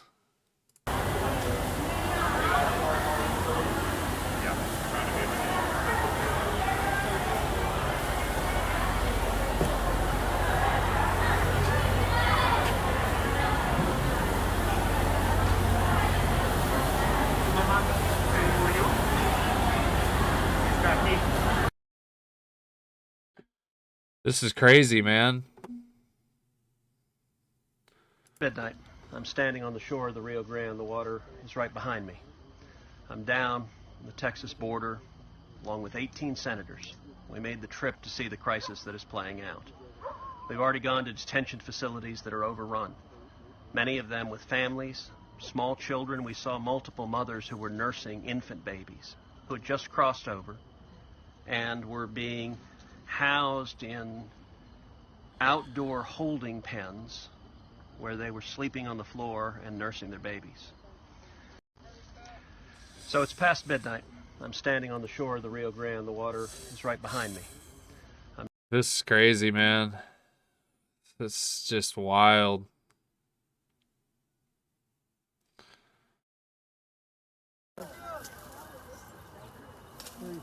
See the shoreline right over there. Yeah, that's Mexico, and you can see there's 3 smugglers right there, standing on the Mexican side, looking at us.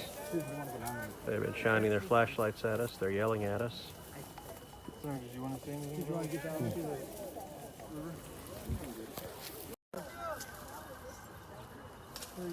See the shoreline right over there. Yeah, that's Mexico, and you can see there's 3 smugglers right there, standing on the Mexican side, looking.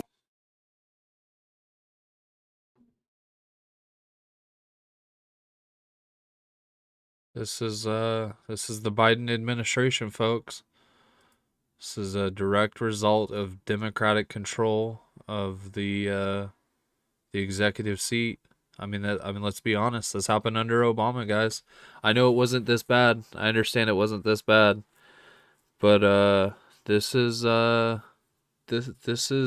kind of looking like Obama's era policies. I can't even lie. That's what this looks like. It's disgusting. It's disgusting. I mean, it's astonishing, really.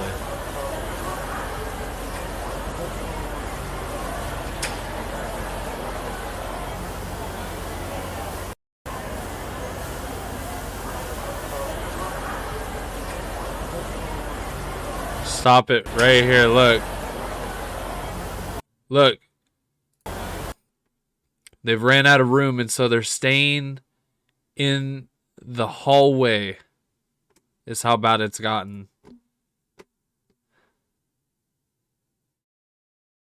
Mexico border today. Can you tell us what happened? Sure, Elizabeth, it's great to be with you again. I'm actually still down in South Texas in the Rio Grande Valley, and I led.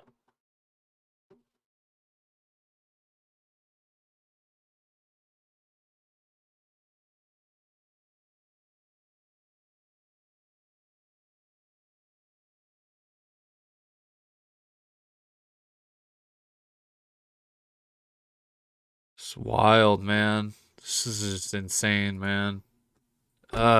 Crazy. And some of these videos are even crazier. They all got their papers.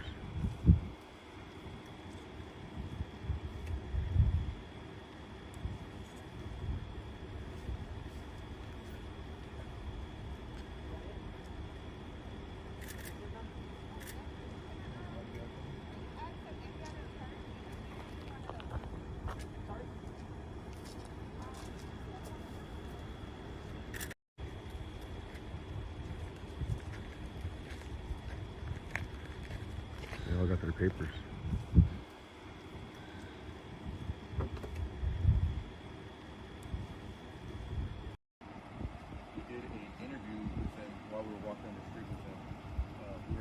driving out and we saw them on the side of the road and we actually pulled over.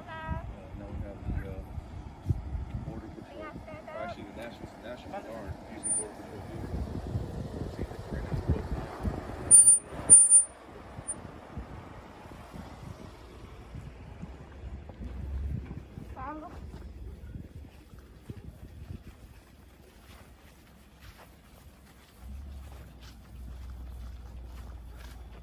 This is crazy, guys.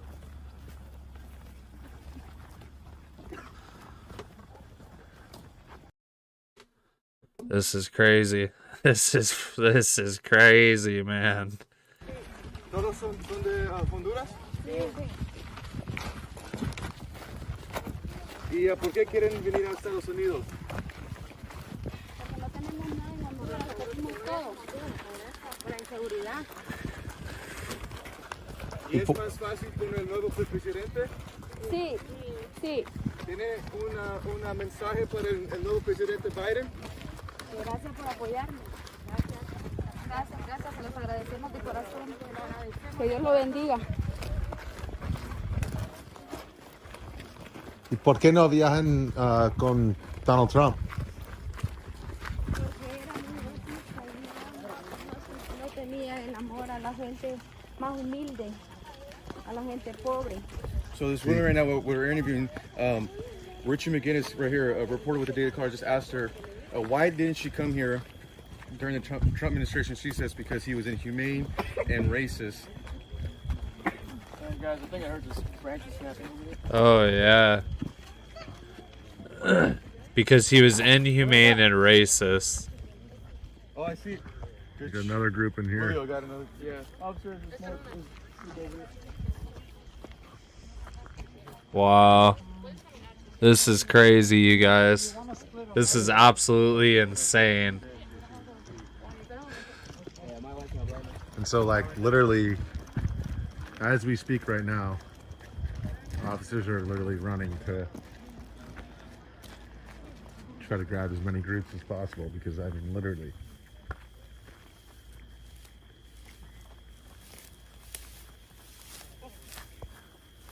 I mean, you have literally people coming out of the woodwork here.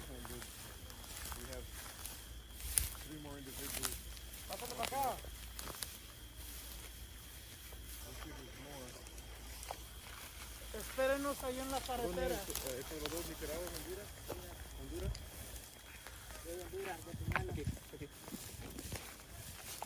¿Cuántos años tiene?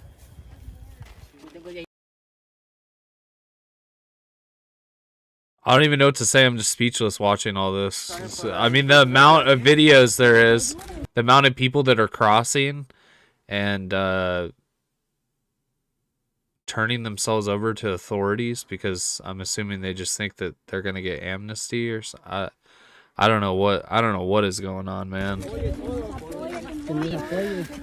¿Sí? Sí, que nos ayude. Nos apoya porque él sabe perfectamente que la mayoría que nos venimos es por necesidad, no porque realmente queramos venirnos a este país, lejos de nuestra familia, lejos de todo, nuestras raíces, culturas. Es muy difícil llegar hasta acá, pues necesitamos que nos dé la ayuda, nos ponga la ayuda a nosotros los inmigrantes. ¿Y por qué no crucen durante de Trump? No. Baseball field over there, and I'm gonna go get the National Guardsmen and tell them to call. ¿Por qué no crucen durante de Trump? Porque no nos Sí. Porque no nos dejaba entrar. Pero ahora hay más oportunidad, ¿sí? Sí, más oportunidad. ¿A dónde seguimos? ¿Seguimos? Porque Dios nos trae hasta acá, venimos. Does she have a phone? Y después vamos a hablar con Border Patrol y después ¿qué? ¿Saben? ¿Qué van a hacer después de hablar con Border Patrol? ¿Con migración? Porque nosotros vamos a entrar en migración. Sí. ¿Quiere entrar para...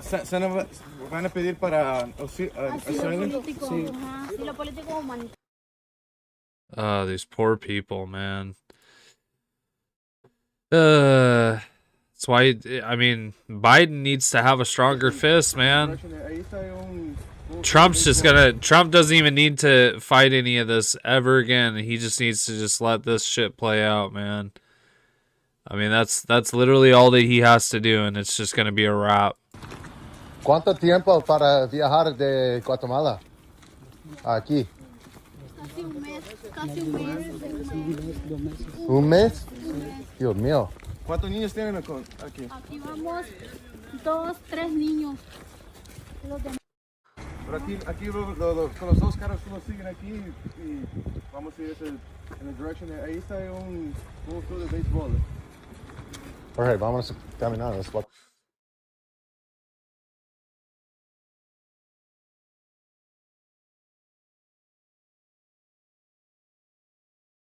Interesting. That's crazy. Woo! Wild, man.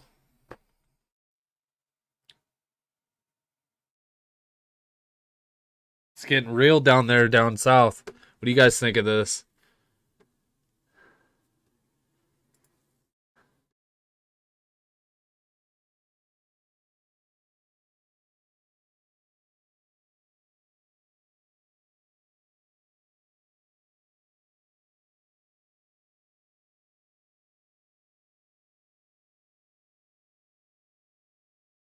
Yeah, I have to agree with you, Tina. She says, what about the poor veterans that are sleeping in tents?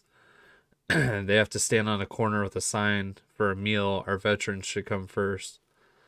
Biden put Harris in charge of the border. I just hope people are waking up.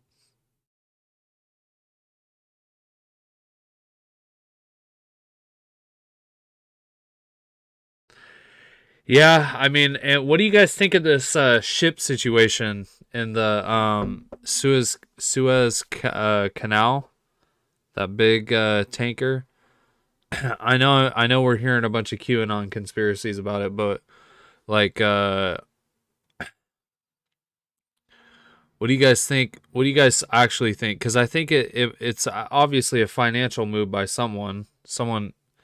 Someone hacked something and has to do with finances. Something to do with money, because it's something like it's costing it $400 million a minute or hour or something like that. It's there and it's still trapped. It's been there for like going on 3 days now. Pretty wild.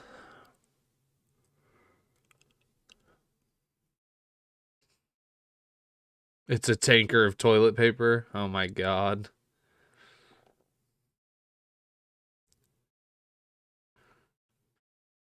Yeah, I think it's I mean, everybody's saying all kinds of crazy stuff, like there's a bunch of kids on it, and that's how they're gonna reveal this big thing. I don't know if it's about all that, but it is pretty interesting, and I'm sure if you follow the money, there's something to it for sure.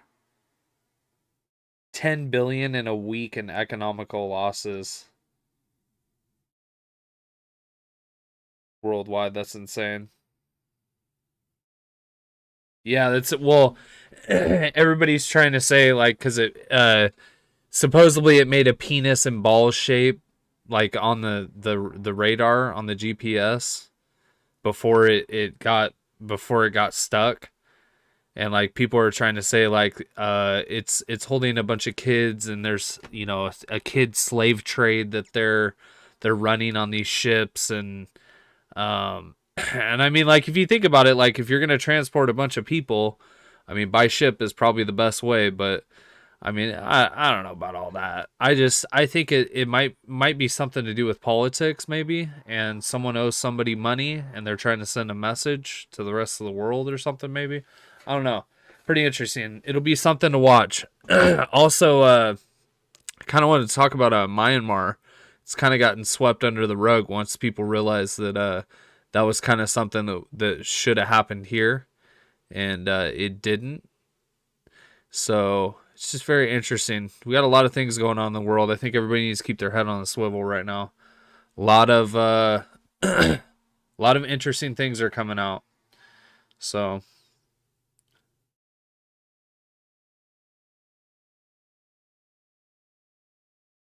there needs to be another TP shortage. You guys are ridiculous. Isn't every person crossing the border getting a 2K check? You guys are crazy. You're too much. You guys are cracking me up.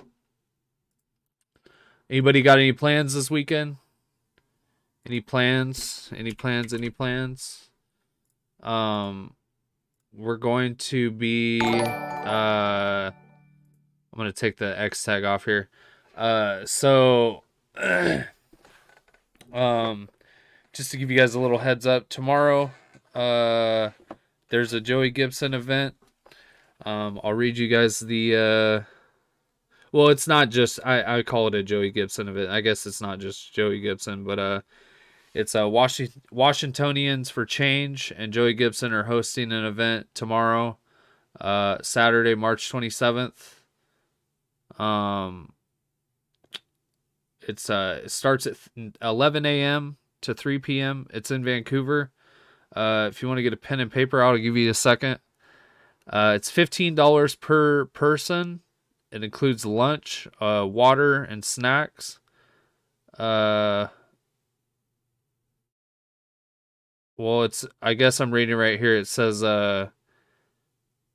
they want you to prepay for the tickets. I didn't realize you had to do that, so maybe I'll do that tonight. Prepay for the tickets. The PayPal is IRA 2000 US at yahoo.com. It's an indoor event. It's 316 Southeast 123rd, Vancouver, Washington. Make sure you buy your tickets. It looks like the seats are limited. I didn't realize that, but we are going to be going that tomorrow. So we'll be looking out for that. And then there's also, we got an event on Saturday. It's a kind of like a MAGA drag kind of thing.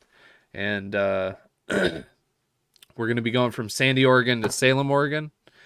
And hold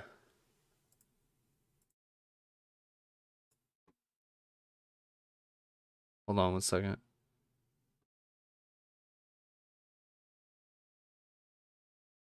And then apparently, like I said before, Antifa is supposed to meet us there. So, I think with that, I'm going to kind of sit here and chit chat with you guys for a little bit. I'm going to probably log off. I just kind of wanted to speak about my experiences in the last couple weeks and talk more about, this border situation. Is pretty crazy. I was almost considering taking a flight down to the border and maybe just packing a tent and going and staying somewhere along there and seeing how many people we'd see in one night cross. But I see there's a lot of people doing it, so maybe we'll be able to just get footage just like that. Seems a little safer. But I think it'd be kind of cool. Take a little tent, stay down there.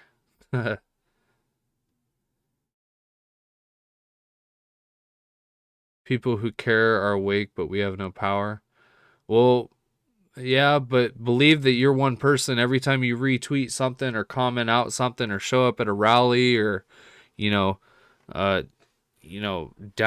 Joe Biden or, call out truthness and get banned for 7 days. Like that's, when you call out factual information and get banned for 7 days, that's the kind of stuff that we need to keep doing because, I mean, they can't suppress facts forever. And once everyone is aware of the situation and what's going on, it's just like the border. I mean, if people knew what was going on down there right now, I mean, it would be a total catastrophe. I'm surprised Antifa isn't having more to say about it. Why aren't they down at ICE and destroying stuff and what whatever their usual shit is at ICE? You know what I'm saying? Lighting dumpster fires and whatever else not. It's like it just doesn't make sense. A lot of the stuff we're seeing just doesn't make sense. But it'd be interesting to see how the administration handles this current situation at the border. And I mean,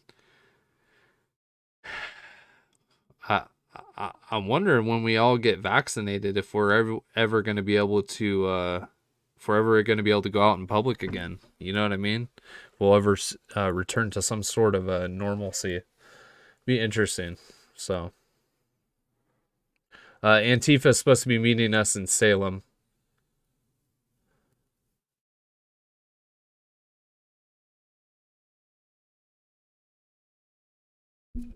Thank you, Davy Star, for that diamond. Appreciate it. Yeah, so I think with that, I'm gonna call it a night. Be looking for something tomorrow, and it'll be around 11 a.m. Pacific Standard Time, our time, West Coast time. And after that, we're gonna go. There's a car rally afterwards that we're gonna go to, so you can do a little something different. And I think I'm gonna call it a night, guys. So, love you guys. Thank you for your continued support and everything you guys do, and the donations and supporting me still, and understanding, like, you know, we're switching stuff up, and you know, we're gonna get stuff as we can get it. So thank you. Thanks all the mods. I know we're kind of short-handed tonight, so thank you for kind of skipping around all the channels, and I will catch you guys tomorrow. Thanks, guys.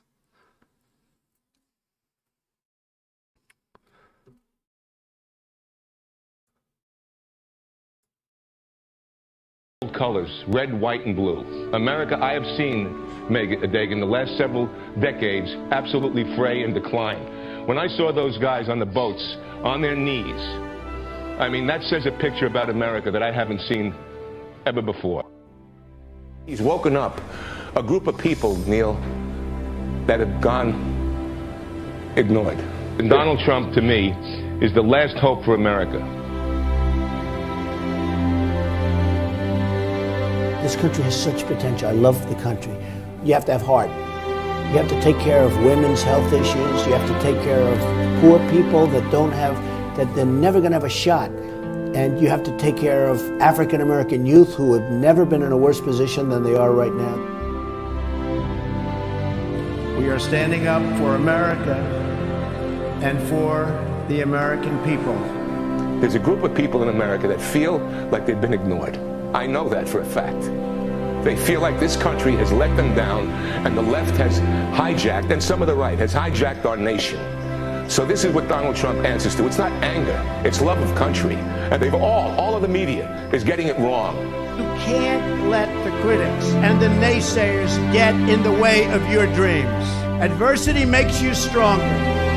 Don't give in, don't back down, and never stop doing what you know is right. Nothing worth doing ever came easy. And the more righteous your fight, the more opposition that you will face. The people built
getting a good picture of everybody, so we look nice and handsome and thin. Beautiful. Perfect. Young.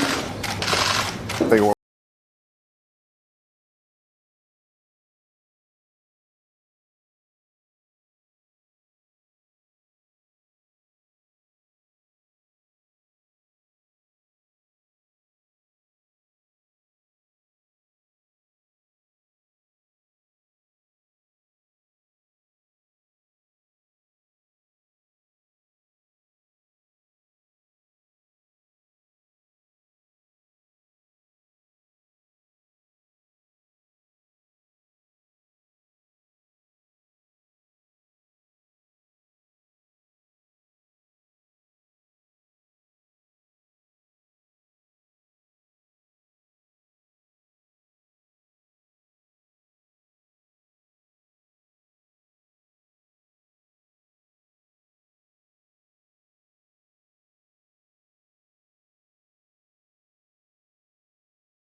in our country. America was founded on liberty and independence and not government coercion, domination, and control. We are born free and we will stay free. America will never be a social